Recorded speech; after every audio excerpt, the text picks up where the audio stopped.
তোমরা তো সবাই জানো আমার অনেক কটাই হবি আছে, তার মধ্যে একটা আছে এমব্রয়ডারি। এই সুতোর কাজ, সুতির কাপড়ে বা বিভিন্ন রকম কাপড়ের উপর সুতো দিয়ে কাজ করা। তো ভাবলাম তোমাদের সঙ্গে কিছুটা শেয়ার করি। তো আমার কাছে দুটো টেবিল ক্লথ আছে এখন আমার করা, খুব প্রিয় একটা জিনিস। এটা করতে আমাকে অনেক দিন সময় লেগেছিল। ডিজাইনটা দেখালে হয়তো তোমরা বুঝতে পারবে কতটা হার্ড। সাধারণ আমরা বাংলা ভাষায় এই কাজটাকে ভরাট কাজ বলি।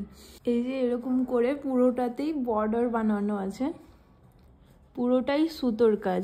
হয়তো তোমরা এটাতে বুঝতে পারছো না হয়তো কি এটা সুতোর, উল্টো দিকটা দেখালে হয়তো ভালো করে বুঝতে পারবে। এই যে দেখতে পাচ্ছ,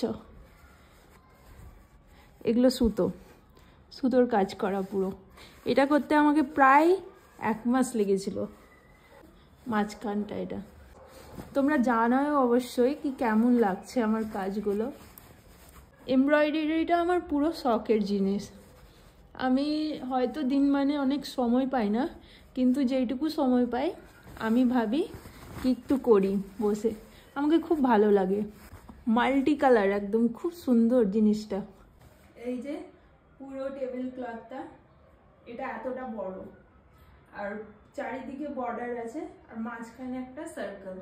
তো কেমন লাগছে তোমরা অবশ্যই জানাও, আর ডিজাইনটা ভালো লাগলে ভিডিওটাকে একটা লাইক অবশ্যই করিও।